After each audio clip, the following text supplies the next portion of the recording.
Well, good morning, everyone, and welcome to our candidates forum. My name is Maureen Scallon-Failer, President of the Dakota County Regional Chamber of Commerce. And the Dakota County Regional Chamber of Commerce is the influential regional voice that champions promotion and improvement of the business environment, cultivating vibrant regional and local communities. The Chamber unites businesses by influencing public policy, providing networking and professional development opportunities, and also encouraging economic development throughout Dakota County. As citizens of this great community, we have the right to cast our vote for individuals that represent our interests.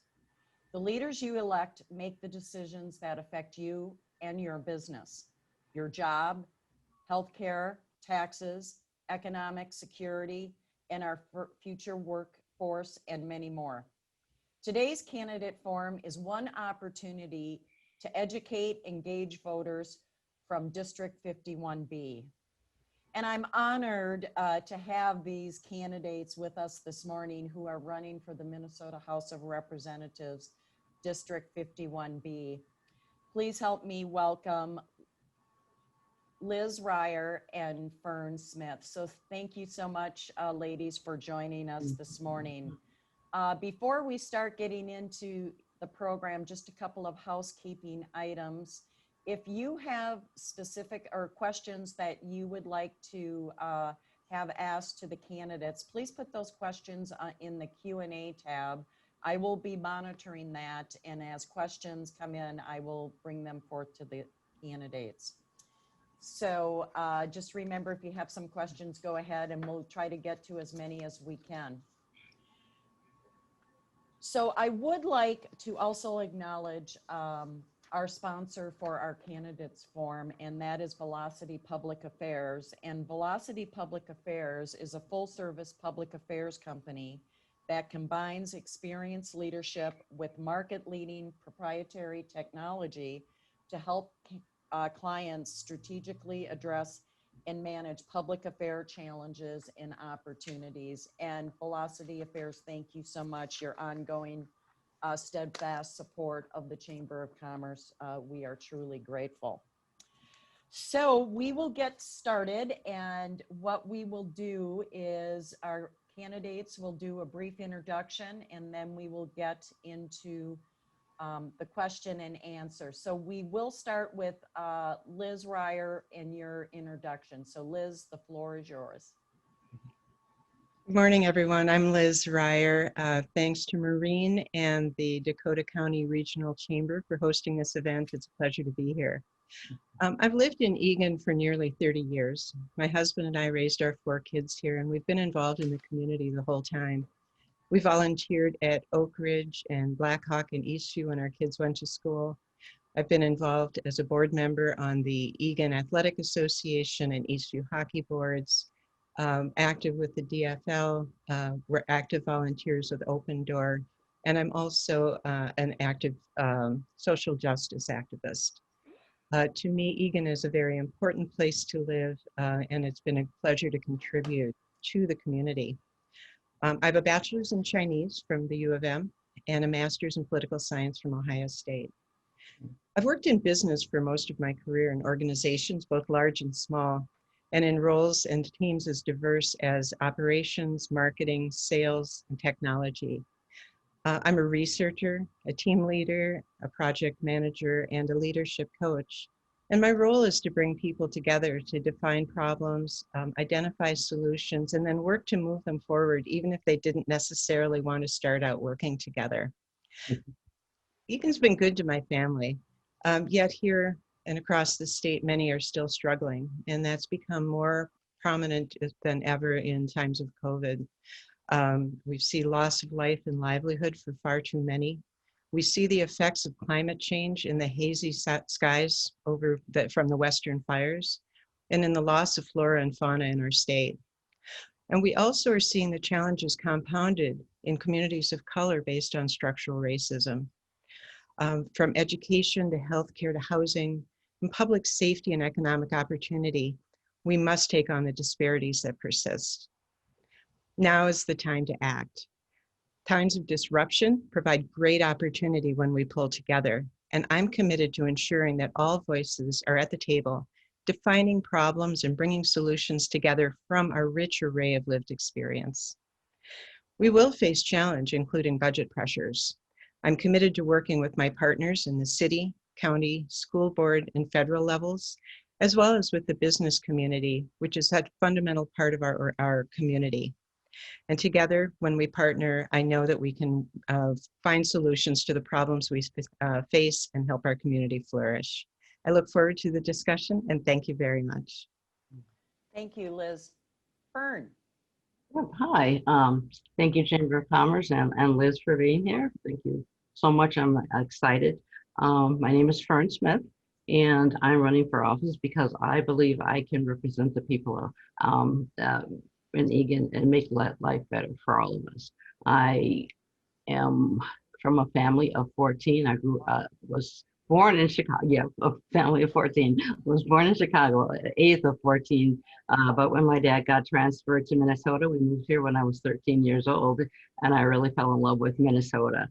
I'm a graduate of North Central College, and also I have a master's in intercultural leadership from Crown College. But despite the fact that I'm educated and I have degrees, my qualifications come from being a student of life and loving people. I've worked as a medical receptionist in group homes, as an activity director and independent living skills counselor for men with disabilities. And I've been worked in retail business as well. I volunteered at food shelves, at Teen Challenge. I volunteered at my church in many different areas. Sat on a committee for missions and resolution committees. And right now, I support all the local businesses in Eagan, and I also attend the house church right here in my community. So I'm not a politician. This is my first run at this, but I'm a deeply concerned and committed citizen. I want to be a part of making and keeping Minnesota, this great state, a place to live and prosper. My neighbors and my family members, the business owners have a right to be representative by the best candidate. And I feel that I'm that person because I'm compassionate, I'm understanding, I'm reasonable, I'm a good listener, and I am sensitive to the needs of others.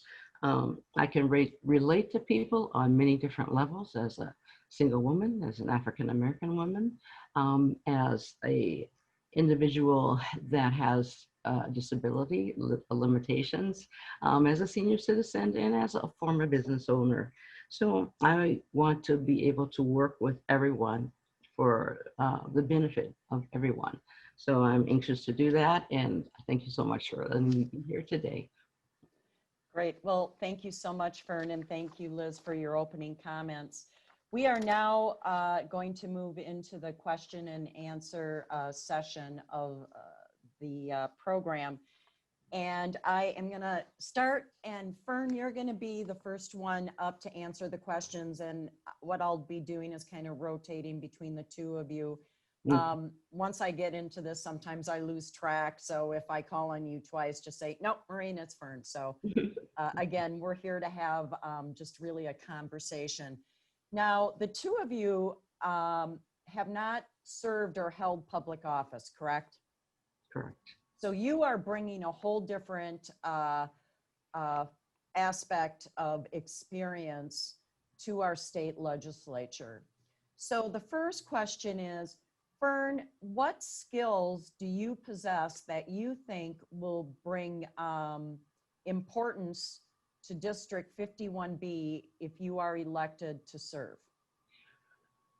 Well, I think, like I said, I'm a student of life, and I am a very persistent person. You know, I have very good leadership skills.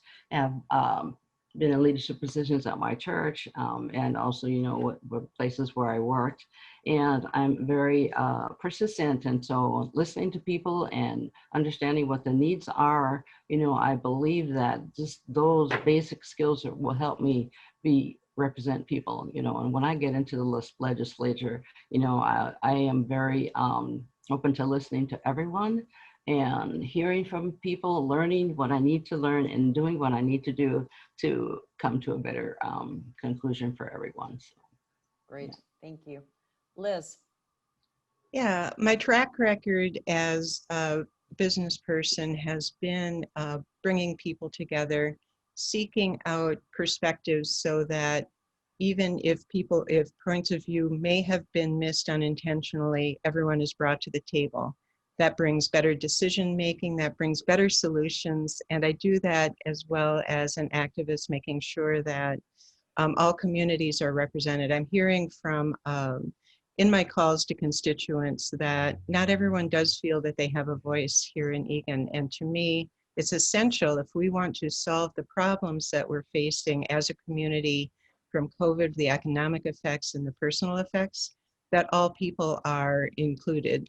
I'm also highly analytical. I'm a researcher by profession, and so being able to dig into the details of healthcare policy, where I've worked for 12 years, in education and human services, where I've also worked in as a profession, I think is going to help me be able to take on those challenges and come up with good solutions.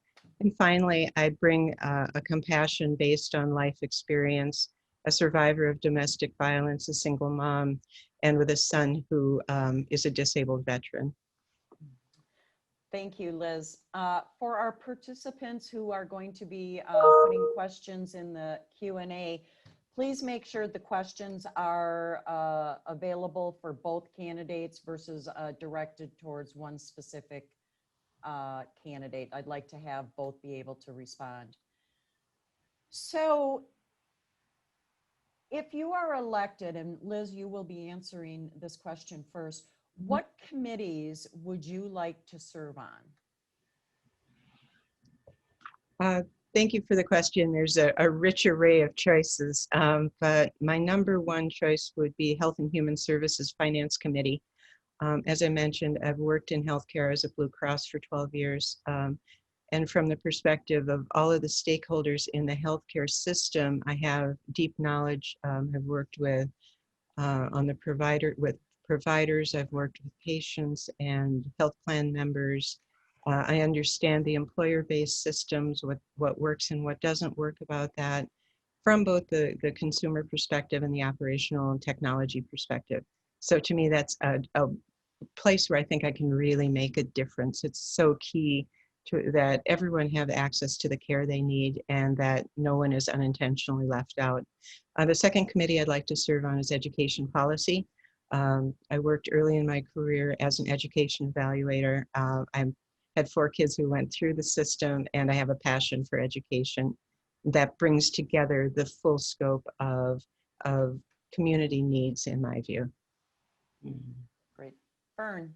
yeah, that's really interesting because the committees that I would like to be on it also the Health and Human Services Committee, because I'm very much interested in all the needs of people, healthcare issues and that kind of thing. And because I am very, I have a strong,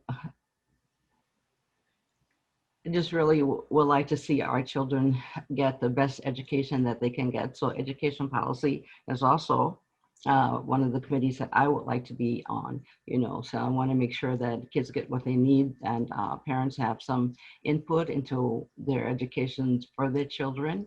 So those are my committees as well that I would love to be a part of. Great, thank you. So the next question is, how should the state of Minnesota balance the concerns between public health and the economy? And what role should the legislature have in this process? So we will start with Fern. Okay, I'm sorry, could you just repeat that? Sure. And this is based on, considering the new circumstances and being under COVID-19 and just how our world has been changed significantly.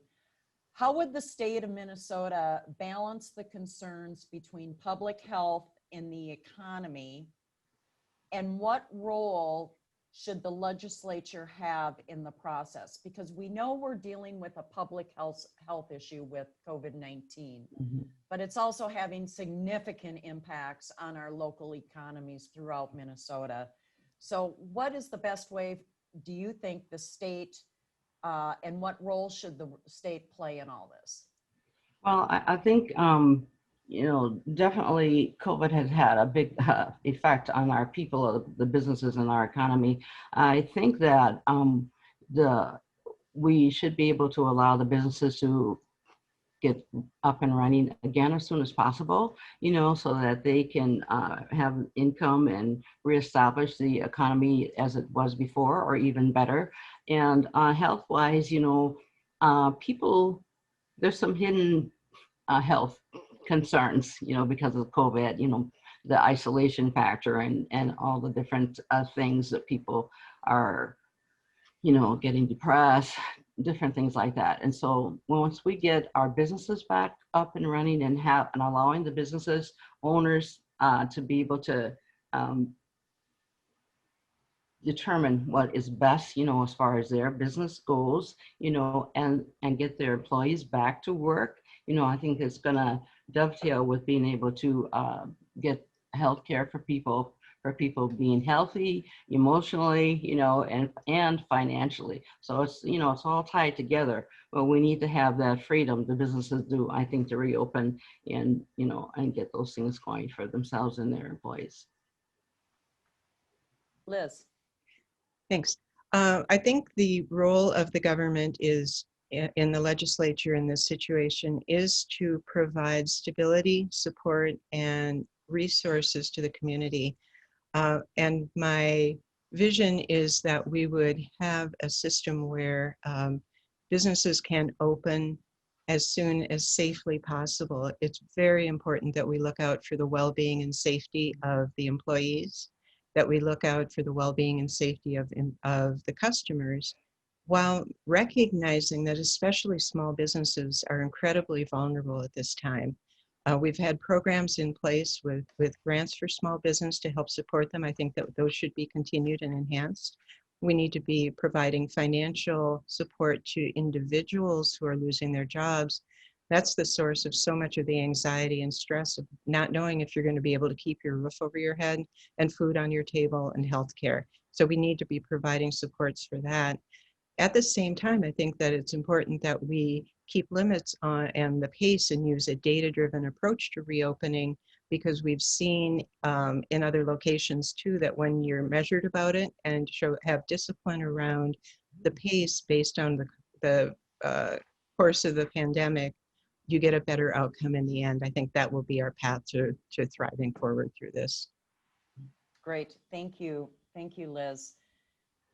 So some of these questions are directed because of COVID. So recognizing that the pandemic has taken a financial toll on business and family finances, as well as the state budget, what do you feel is the most appropriate approach to balancing the state's budget deficit? And Liz, you are up on that. Yep. Yeah, it's a big change from pre-pandemic when we were expecting a surplus. I came into the campaign after the expected deficit was already announced, so that's been the frame of reference I've had all along. We need to continue to, I think we need to stay calm for one thing. We've got a rainy day fund. We need to be appreciative to leaders who came before, who made sure that we had that couple of $1 billion cushion in order to make measured responses. We've also seen that in the last report that tax revenues were higher than expected. So I think knowing that we shouldn't panic and make hasty decisions is an important piece, that we need to continue to invest in our state via the bonding bill and use that to continue to generate better revenues. And then look at what are the most important investments that we need to make on behalf of businesses and the community, so that we're being careful in how we're spending, but not short-sighted. Great, thank you. Fern? Yeah, I think that, it's for sure, because we are going to be having a very large deficit, I believe. Um, we, in the past in Minnesota, have every year or every biennium, raised our budget by about 6%. And we won't be able to do that as we did before, to gain revenue. So I think we'll have to have some creative ideas as to how to, um, give here, take away from here, so that it budgets, and that we have enough to continue to do what we have been doing in the past as far as our businesses and our citizens. So we just have to take a step back and take a creative look at reinventing, or just continuing, to be able to serve our people with the budget that we have. Great, thank you. So, ladies, I'm not laughing at the situation, but what a time to run for office. My goodness, the state is in trouble here. We've got a $2.4 billion deficit. I mean, life was good. And now here we are. And sometimes I just wonder, why do you do this? But again, sorry about that. But you ladies are running under interesting circumstances and times right now. So I applaud both of you. So with the deficit and the economic situation, the federal government has done and put into place various phases of CARES Act funding for businesses. What would you do to help businesses in District 51B from an economic perspective? What would you do for economic recovery to help our businesses in District 51B? And I think, Fern, you're up on this one? I think so, yeah. Yep. I think basically we just really need to be able to help them, especially those who have not been able to regain their clientele. I think that giving them grants to help them get through this period, that's really very difficult for them, not having less regulations that are cumbersome, that would, prevent them from just moving forward. So just giving them financial assistance in the form of grants, rather than loans, because, when you've lost lots of money and then having to have a loan and paying back, it's like, how do you catch up? So I believe just helping them financially in that way, and just not burdening them with so many regulations that it makes it difficult for them to move forward. So. Great. Liz? As I mentioned earlier, I think the grant programs are important. I think that loans are good, especially when there's a loan forgiveness option. And I think looking back at some of the existing commitments they have and saying, how can we work with you to support you best? I think maybe one of the things I would want to do is to be going out and talking to the business owners and finding out for myself and through the chamber, what are the solutions that you have? My approach to problem solving is to draw on the expertise of people who specialize in particular areas. And I believe that you have the answers that you can inform me as a legislator, and that will be my model for legislating across topics. Another way I think that we can help is to make healthcare coverage available to employees, take that burden off of the employers, especially small employers. I know from my time at Blue Cross that it can be very hard for small employers to offer the coverage that their employees need, yet they very much want to do that. So let's help them from a legislative perspective. And yeah, finally, I think making sure that the burden of for keeping the community safe isn't on them. We hear stories about how customers come in and challenge employees, and I think we need to have the employers back and make sure that the employees aren't on the front line taking the burden of that, and recognizing that a lot of restaurants, for example, aren't full, not because they can't be full, but because the customers don't feel confident yet. We need to build confidence in the public safety first and foremost. Great, thank you.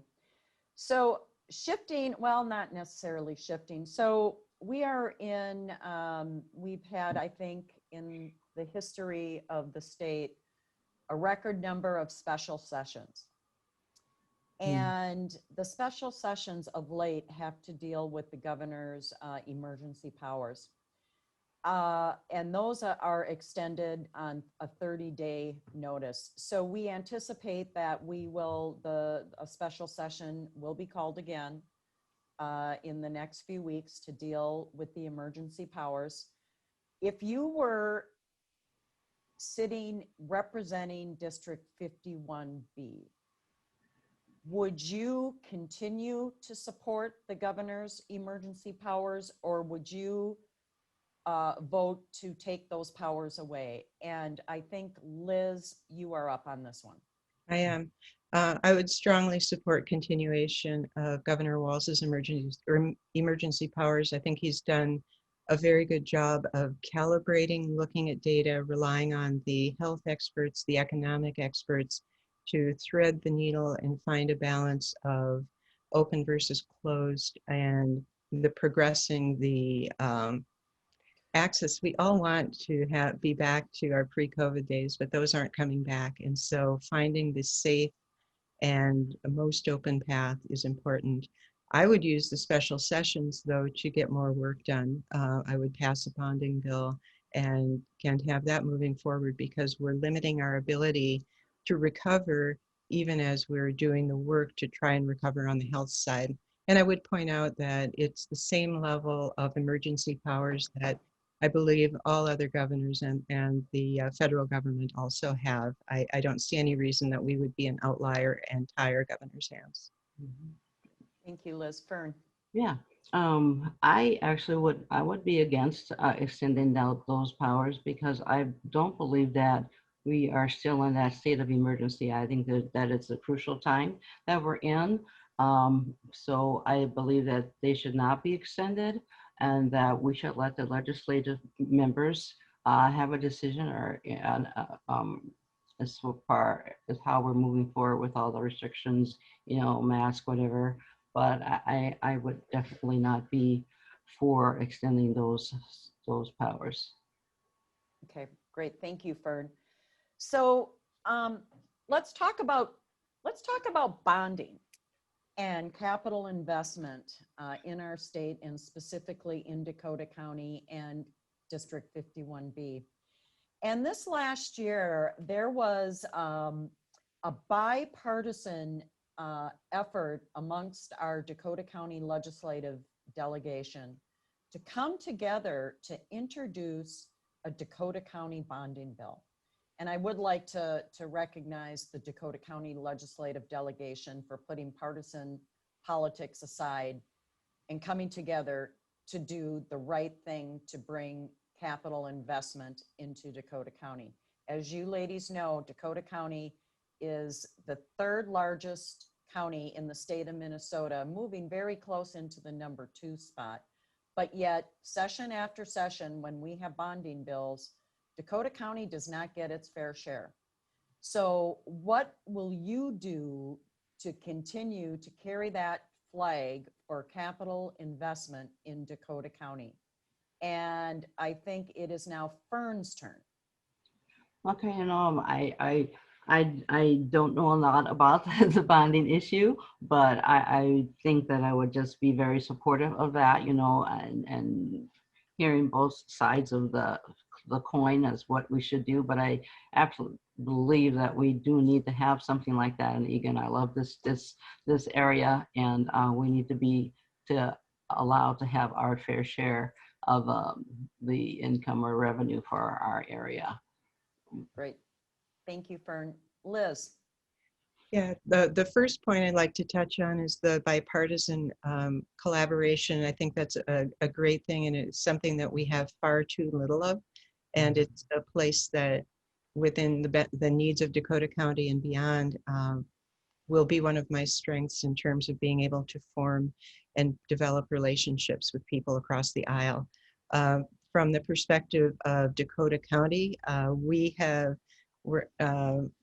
been consistently served by the funding packages. And so even the bits that we have requested so far, the Diffley Road bounding bill to improve the safety after the tragic death of Patrick Vitek, the other work that needs to be done down in the Southern County. We need to be working together to make those things happen. As an advocate, I will be a staunch supporter of the needs of the district. I will be looking at it from a short term, what do we need bonding wise to get through immediate crises, but longer term, how do we use that to advance our potential as a growth engine for the state, focusing in on transit and housing in particular, two areas that are very important and could limit us in our growth potential if we don't invest sufficiently and appropriately. Thank you, Liz. So the next question, and Liz, you'll be starting up on this one. What areas do you think should be protected from budget cuts, and what parts of state government should be viewed as high priority for cuts or reform? So kind of a double. Mhm. What do we protect? What do we need to eliminate? Okay.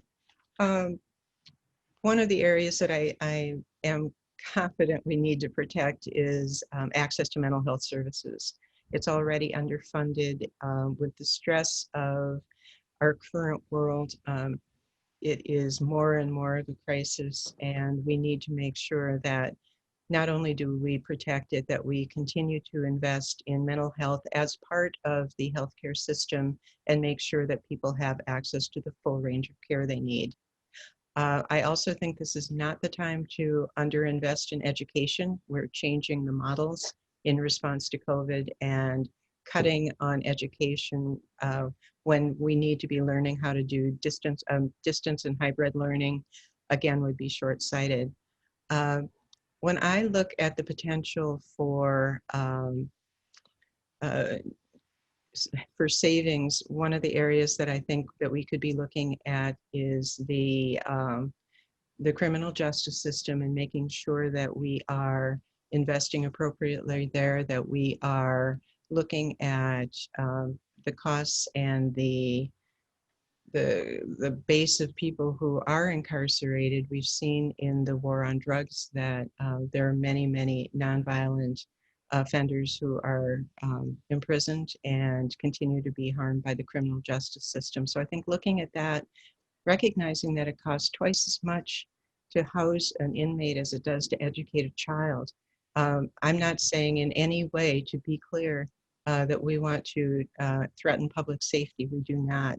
But there are things that we could be looking at in a measured way to make sure that we are making the proper investments. Fern. Yeah, I think we definitely want to be able to continue funding for education. I'm very passionate about educating, and we need to have the appropriate funds for educating our children. And also, I think that we should continue to have adequate funding for our public servants, our policemen, and our first responders, that we need to have that continued so that we have a safe community as well. And also funding for healthcare, trying to make sure that everyone has the healthcare that they need and can get like their pre-existing conditions covered, having something in place and continuing to be in place, because Minnesota has always actually paid for pre-existing healthcare before, and I think we'll continue to do that. So definitely those three areas we should have continued and funding for those areas. Yes. Great, thank you. So on to one of my favorite topics right now is transportation and transit. So I'm sure both of you are aware that the Dakota County Regional Chamber conducted a study in Dakota County how to improve and offer more and better transit opportunities to the folks who live and reside in Dakota County. And we have done just a fabulous job of moving our workforce and our talent out of Dakota County to the job centers in Minneapolis and St. Paul, as we have a lot of jobs in Dakota County that need to be filled. And when we polled our employers, they said transit is an issue for them because of being able to attract talent for the jobs they have. So again, our members tell us that they need better transit service to get employees to work. And I might preface, we know COVID-19, there's people staying at home, working from home. We will get through this pandemic and we will hopefully get back to a different, a new normal. So people will need to be able to get to jobs. What would you do as the state representative for 51B to meet the need of transit for Dakota County?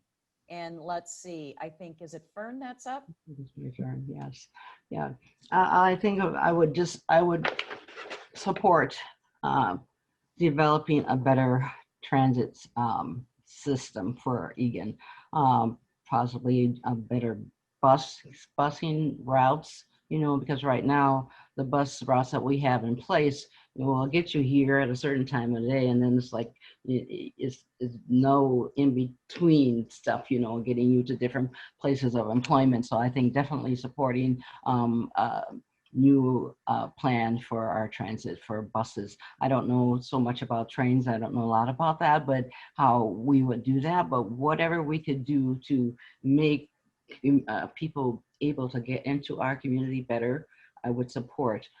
I know from personal experience, trying to get someone from an agency to come out here to work, they were having trouble because they didn't drive, and so it was like they could get on the bus and get here at a certain time, either late or early, but they only had so many options. So definitely I would support,